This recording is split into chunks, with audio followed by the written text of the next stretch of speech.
If you have been following my videos for the last few months, you have definitely noticed that I frequently now discuss the rising, upcoming phenomena known as breatharianism. Breatharianism, in a nutshell, is being able to live off air, which contains this non-physical element that the Hindus call prana. Star Wars calls it the Force. The ancient Chinese call it the Tao, and it's living off of that. Okay, Jesus said, "Man does not live by bread alone," and that's what he meant. He meant that there is this non-physical thing, which is really you, which is pure energy, and if you plug into it, and the way you can plug into it is through your breath. Really, it's through your breath. And it's not as hocus pocus as it sounds. You just gotta really slow down your breath. It's that simple, actually. That's breatharianism in a nutshell. And keep it sustained that way for months and years. Anyway, so I'm not here to discuss the technicalities, how to do it. I'm just giving you a little bit of an overview. So yeah, that's essentially it, right? It's being living off of your true nature. Now, you gotta keep in mind something. Not to make this sound crazy. I mean, what is the first? It actually doesn't sound crazy to me. It's just like natural. Like to me, it's like normal shit. It's like, come on, like duh, right? What's the first nutrient that your physical body ceases to exist, to die without? It isn't food. It isn't water. It's oxygen. Okay, few minutes and you're gone. Few minutes and you're gone, unless you train yourself or something. But even then, that's the first nutrient that your physical body dies, ceases to have the life force flow through it without. Water and even food comes much, much, much later. Okay?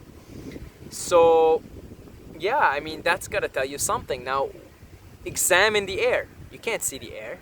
So why does it sound so crazy to live off of something that is not physical and you can't see it? You already do. You already do, for God's sake. Everybody lives off the breath. Everybody's a breatharian, whether they know it or not. Tell me somebody that's alive that's not breathing oxygen. And tell me somebody that can see oxygen. You can't see it, it's a gas. But we know it's there, and we damn well know of its power, because if we're deprived of it, pretty soon we're dead in a matter of minutes. Okay, so that's gonna tell you something. So then it really, that also demystifies the whole breatharian thing. It really does, because then clearly everybody's a breatharian. So why am I interested in this? Why do I talk about it more often? And why am I an aspiring breatharian myself? What's going on here? Like, what's happening? Why am I suddenly so interested in it? Why do I talk about it so much? Well, first of all, it clearly aligns with anybody who is well on the path, the spiritual path, if you will, the path of coming home, evolving. I mean, everybody's on the path of evolution, but the path of coming home, and anybody who's even heard of breatharianism and is looking into it with interest, I mean, you're well on your way home. Let me tell you that. You're well on your way home. Okay? So naturally you come to it. I mean, it's discussed in every ancient tradition that actually is worth its weight in gold, such as Taoism. You know, it's called Bigu in Taoism, right? In ancient Chinese traditions, Bigu, this was known to them, and the masters were known to be in a state of Bigu, which is, it's the same thing as not eating, not needing water, or very, very little water, but no food. The Hindus, it's one of the cities, and in fact, it's one of the minor cities in Patanjali's yoga. Minor, it's not even a major city. City is a power that you develop the more and more you evolve spiritually. And it's known even for the ancient Greeks, I believe they called it Inidia. So this is like pretty much known. It's just a cult. It's knowledge hidden in plain sight. That's all it is. Pretty much known. And once you really understand it and you familiarize yourself with it, you don't even see it as a big deal. I don't see it as a big deal. It is what it is. It's just, yeah, of course. Like, it's, What's so miraculous about it? It's not a miracle. It's not wow, look at him. He doesn't eat and he doesn't drink water. It's like, no, it's just when you come home, that happens. Of course that happens. Anyway, now I'm an aspiring breatharian myself, and so why is it that I'm interested in this now? Why am I pursuing this path? I mean, currently I'm only drinking liquids, okay, juices and just liquefying everything, juices, fruit juices, sometimes veggie juices. And to be honest, I feel pretty fantastic. I don't really plan on going eating solid foods as a regular everyday thing anymore. It just doesn't make sense anymore, and eventually we'll move to the coconut water life, and pretty soon we'll start to do some dry fast. It's all inevitable, folks. I mean, I see it. It's very easy. I just know that now I have to my mind and my body have to catch up to the program. It's very easy. I just see it unfolding, right? It's very easy. It's imminent. Pretty soon, in a year or two, you'll start seeing me do like a lot of dry fasting, and before you know it, in a few years, I'll be breatharian. That's easy. That's absolutely a joke. From where I'm standing, I just understand that my mind, body now have to catch up to what I already know is like my natural state. Breatharianism is all it is your natural state. You're being fed off of who you are, which is pure energy. Anyway, so I'm interested in it. I'm currently pursuing it. And why? What's my reasoning? What's this particular part? I'm part of consciousness. I am God. I am experiencing myself as part of God. It's a subjective, zoomed in particular character. What is my particular interest in it? You'll see that as you learn about this stuff, one of the things that is promoted, and rightfully so, is health, longevity, and some breatharians talk about immortality. Okay? And you see that discussed, and that's very exciting. Very, very exciting stuff. Because the idea is nature keeps going on forever. And if you are not putting any obstructions in your body, it should be able to go on forever. Because we all die because our metabolism just runs down. Because we eat too much throughout our life. We put too much stress on our systems to digest and process food for energy when we could otherwise just become the energy. And so the idea is that, if you are not obstructing your body at all, and if you get to these levels, then why shouldn't your body go on forever? Anyway, that's something that not a lot of breatharians talk about. Some do. If you follow Eli Tom El-Amin, he talks about it often. He talks about it often in his videos, but it doesn't go much into details because it's just way too crazy to talk about. And it's like really, can we be immortal if we just stop doing that? But regardless, there is the talk of longevity, which is absolutely true. If you are able to do this, you're probably going to be living very long lives. And you hear about all these stories. Noah lived for 700 years. And I grew up a Muslim, so you hear about all these stories, all these prophets. You hear about it in Judaism. There are many stories about currently people like gurus living in the Himalayas. Very elusive gurus who have been living now for like thousands of years. Okay, you see these everywhere because there are people that are right now, as we're speaking, they've been living for thousands of years, hanging around somewhere in a cave or something. Okay, so longevity is a definite. Longevity is a definite here. Now, is that why I'm interested in this? Actually, no. I am interested in being breatharian so that I could die.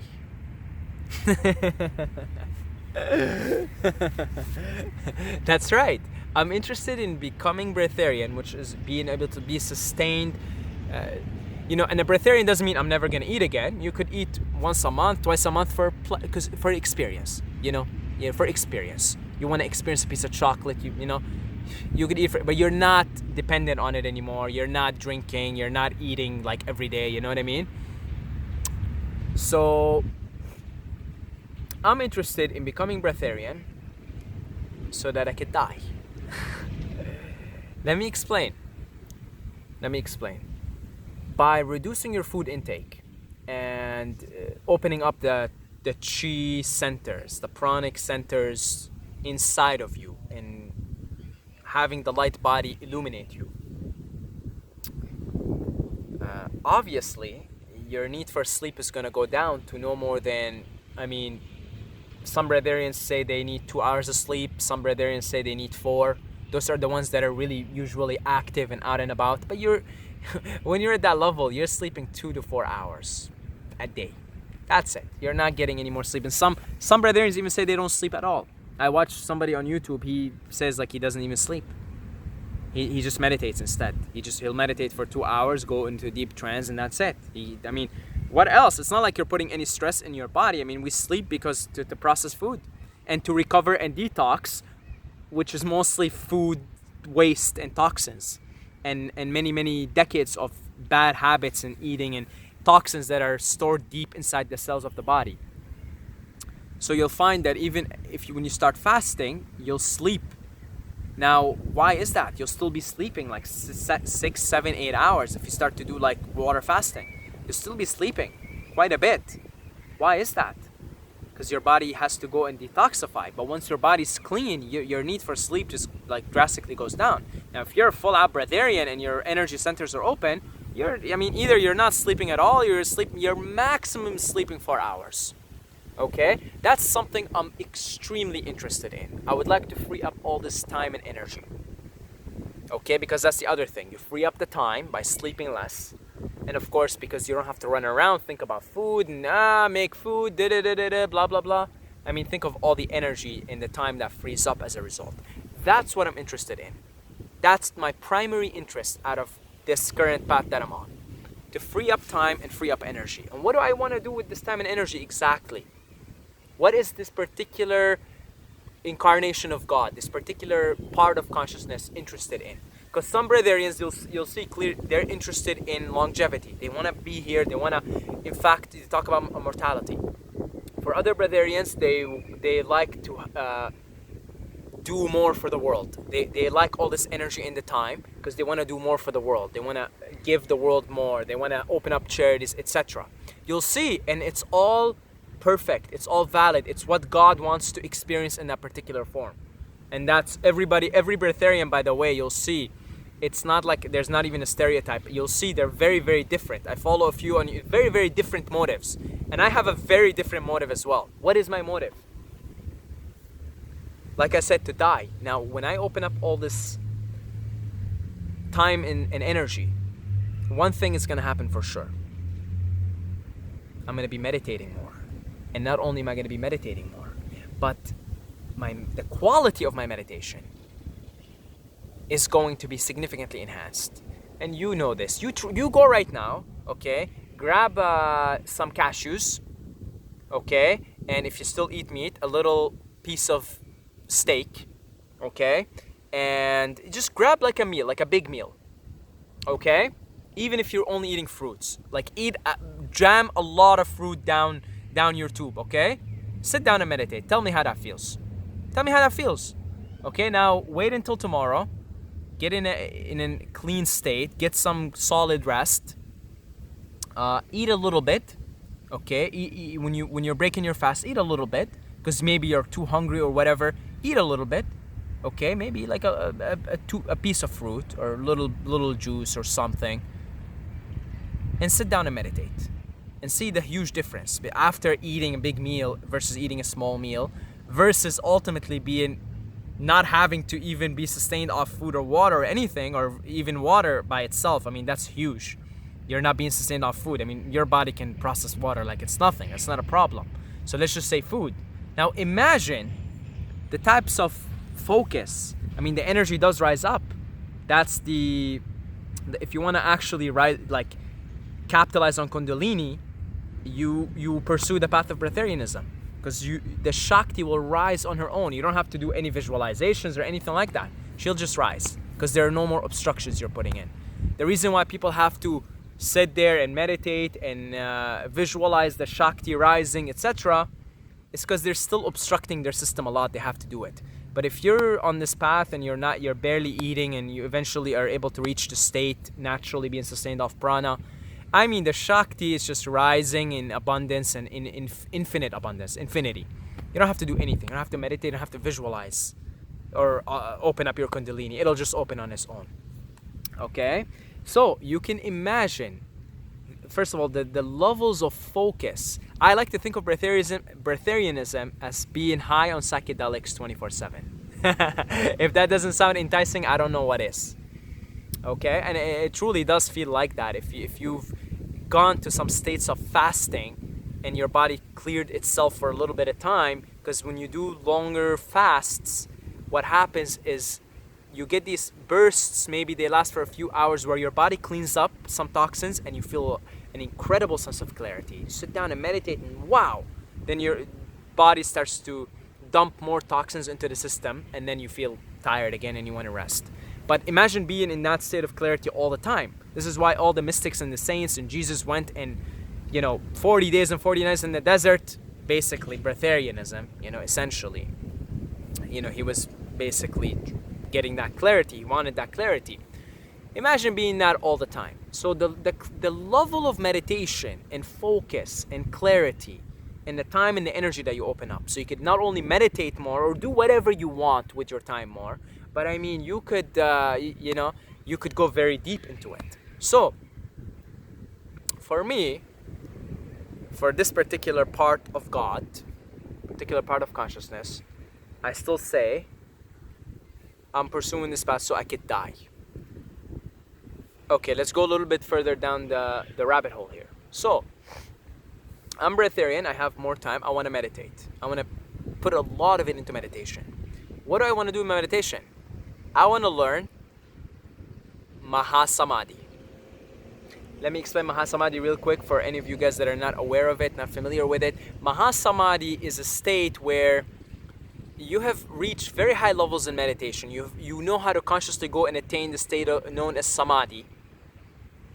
And you consciously decide that I'm going to drop my physical body and I'm going to go to samadhi now, and my soul is going to go and do its thing in the amusement park.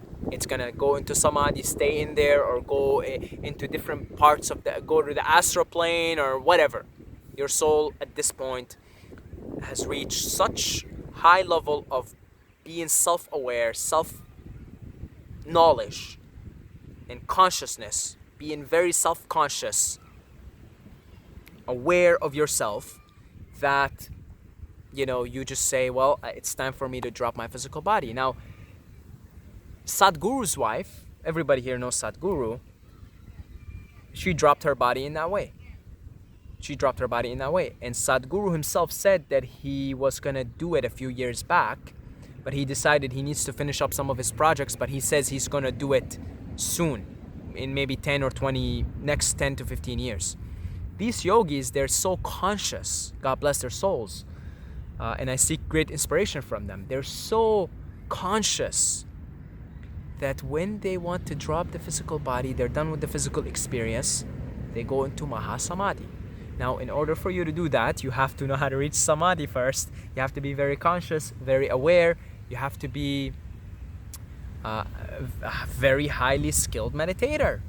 Plain and simple. You have to be so aware. You have to know how to travel out of your body. You have to know how to go into other dimensions and come back to the physical body. You really have to become a very conscious traveler, cosmic traveler, which you already are. You just don't know it. I mean, you are the soul. You are consciousness. You've created the amusement park.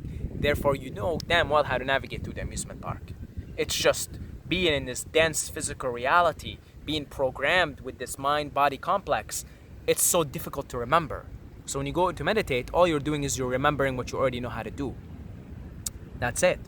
So that's my motivation behind breatharianism, is to know how to die. Because I do not plan on immortality. When I hear immortality, it doesn't excite me. Longevity doesn't excite me neither.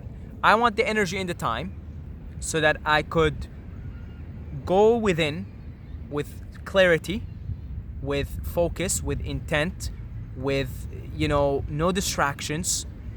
Shakti rising to meet Shiva on her own. I don't even have to do anything. Okay?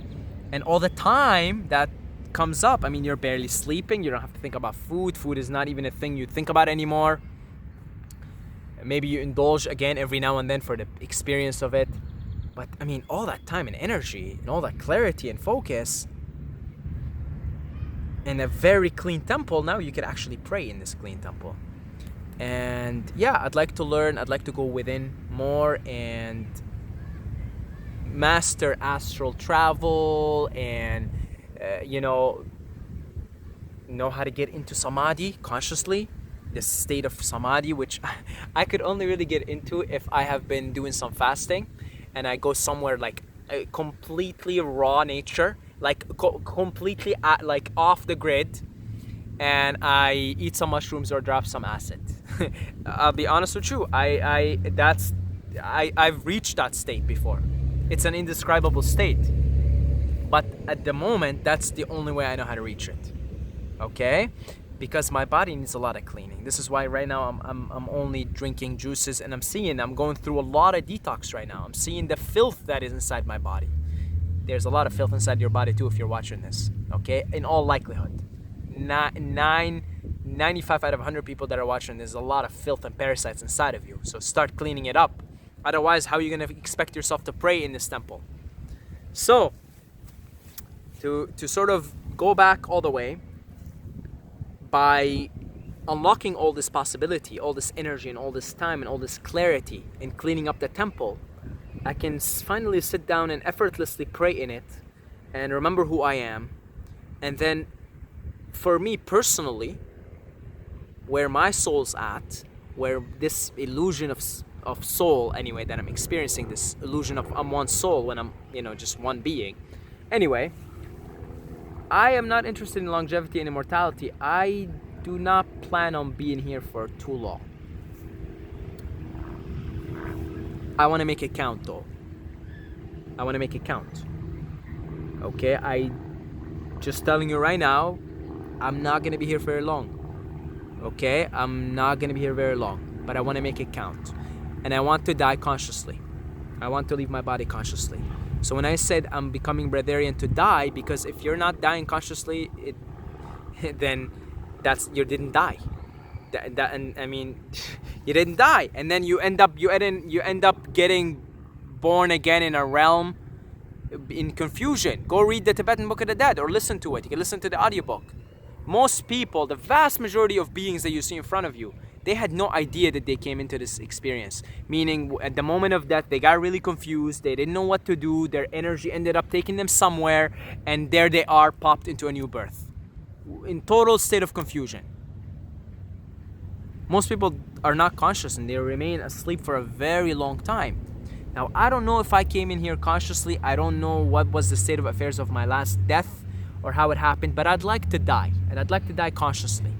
I'd like to be very conscious about it, very deliberate, just like Sadhguru's wife and many, many yogis do. And I'm using Sadhguru here as an example because everybody knows him. You could relate. You could go watch some of his videos on Mahasamadhi. Okay, he seems to be an expert in that particular field, and he helps people sort of do it. Because, there's such a stigma around death and wanting to leave. I mean, the soul's sometimes just done. It's done with this physical experience. It wants to experience spit, or whatever. It wants to experience itself in different forms, in different realities. And I'm speaking here for myself. I'm experiencing what is known in yoga, in Hinduism, in the specific parts of it anyway, as the Vairagya or the Vairag. The Vairagya, I think. I'm definitely not pronouncing it correctly, but it's otherwise known as being done with worldliness, being done with this particular physical reality. And I kind of feel like I'm coming to a point where, okay, this was fun. Been here a lot, done a lot, but maybe it's time for me to go and explore and have adventures somewhere else. And so again, as of late, I'm not as inclined. How can I put this? Okay, I'll just come out straight. I'll play my cards on the table. This work that I do here on YouTube, it's spreading the light. It's uplifting consciousness. You're a light worker. I'm a light worker, whether I can help it or not. But even that is no longer seeming as interesting to me anymore. And when I say this, I'm saying I want to go have different experiences in other realms. I don't even want to reach nirvana. That's the truth. The truth is I'm not done playing. That's the truth. That's the truth. You only need to reach nirvana when you're fully done playing in all of the amusement park. For me personally, I'm not done playing, and I'm not too interested in nirvana right now. But I think I'm done playing in this particular realm. And Sadhguru talks about this. There's such a stigma around death. Like, the soul just wants to be done with. It's like, why do I have to? If you don't want to be in this amusement park, I mean, there are an infinite number of other amusement parks you can go to them. But there's such a stigma around, because this is such a dense fight. Oh my God, it's so dense.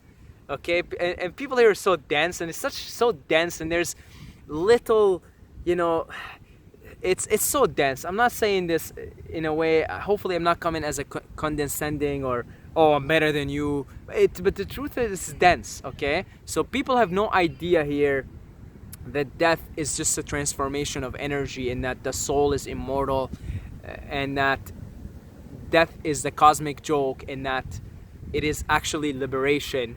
Death is liberation. It shouldn't be called the Tibetan Book of the Dead. It should be called the Tibetan Book of the Great Liberation. I think that's what Ram Dass calls it. Ram Dass calls it the book, because it's known as the Tibetan Book of the Dead. But Ram Dass calls it the Tibetan Book of the Great Liberation, because it is the Great Liberation. It is the Great Liberation. It really is. And you could see the smile on my face, and even some tears are starting to come in my eyes. But I really am looking forward to die. I can't believe I'm saying this, but I am looking forward to die consciously. When I consciously drop the body. I am looking forward to it. I just have to do some stuff here, some karma to clear up, some work to be done. And I love this plane. I love trees. I love nature. I think actually I'm here to do some work with nature, most likely. I am moving to Chiang Mai. I am on the outskirts. I'm going to be in nature pretty much. So I am here for nature mostly. And I love this planet, and I love this dimension. And I've been here very, very many lives. Many lives I've been here. So I haven't been here this many lives if I didn't like this ride, this amusement park. But I'm done with it now. I'm done. And I think this is why I'm pursuing the path of breatharianism, so that I could, now knowing that I'm going to have this energy and time and longevity, I could go and do some inner work, do what I need to do here with whatever I came here to do, clear up the karma, etc. Because I'm here to clear up karma too. And I feel like I cleared up quite a bit of it in my childhood, but definitely more to come. However, I'll tell you, I'm looking forward to die. And this reminds me of the scene from the movie The Fountain. He's trying to fight death all the time because his wife died. You should watch The Fountain. I'm gonna actually watch it tonight because it just resonates with where I am at the moment. It's a beautiful movie. And then at the end, he's fighting death. He's trying to come up with a cure for him. He wants to be immortal because his wife died. He couldn't save her. And then at the end of the movie, he realizes he's gonna die, and he starts to just cry in relief, and he's like, I'm gonna die, and he starts to cry in with tears of joy. And that's how I'm feeling right now. I'm feeling like this moment that I'm dropping my body consciously. I'm looking forward to it. I just know I know I have to do some stuff here, some work here, and clear up some karma. I know. But it's a great liberation. It really is. It is. And again, to quote Ram Dass, I've been listening to Ram Dass again lately. He's such a great teacher. He has this friend, a disembodied friend called Emmanuel. And he talks to him, And he asked Emmanuel's a disembodied being. He says, what is it like to die? And Emmanuel replied to him, and he said, it's like taking off a tight shoe. And that's how I feel right now. I feel like death would definitely feel like taking off a tight shoe. And yeah, I'm looking forward to die, and that's why I'm pursuing the path of breatharianism. Sounds paradoxical, because it provides you actually with probably immortality. I don't see why the body couldn't go on forever. I don't see why. Nature goes on forever if you're not putting any obstructions there. Paradoxically though, I'm going on the path of breatharianism so that I could die. And I could actually die consciously. Because if you're not dying consciously, if you're not dropping your body, if you're not going into Mahasamadhi consciously, you're not dying, my friend. You're just a byproduct of being asleep. That's it. You're being asleep. You came in here, you're asleep, you don't know who you are. You ate, you drank, you did this, you did that, and you got into disease and you died. You didn't die. You didn't die. You didn't die. You did not die.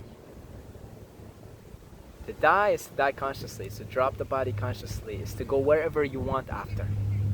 And not be in a state of confusion, and not find yourself in some God knows where in the amusement park because you were just confused, you were attaching onto your life and you didn't know what to do. And that's hungry ghosts. I mean, they get lost and they have such strong attachments to this plane that when they die, they're like, no, but my house, but this, and then they end up being hungry ghosts, right? You only die if you actually die, and it's a wonderful thing. Let me tell you, it's a wonderful thing. It's a wonderful thing. I'm not saying this because I experienced this, guys. I experienced this. Not only on psychedelics, but also meditation. I've experienced this in meditation. I left my body, I died, and I left everything. And that's why when I talk about death, I'm so fond of it, and I have such tears of relief and joy. Because I've had this. I've had this. But I know I have to be here now. But I know if I keep going down this path and unlock all this energy and time, then I could do so consciously. I could become much more conscious, and that's freedom. It's all about freedom, right? This is self-knowledge, gnosis. So, thank you to all the Patreons for supporting this channel. I love you guys, and thank you very much. If you would like to support my work in that way, you could pledge your support with as little as $2 a month, okay? That would be very, very, very, very appreciated of you guys. And yeah, I know a lot of you guys want to support, but you're too lazy to get off your couch and just get your credit card and put in $2 a month and forget about it because it's only $2 a month, right?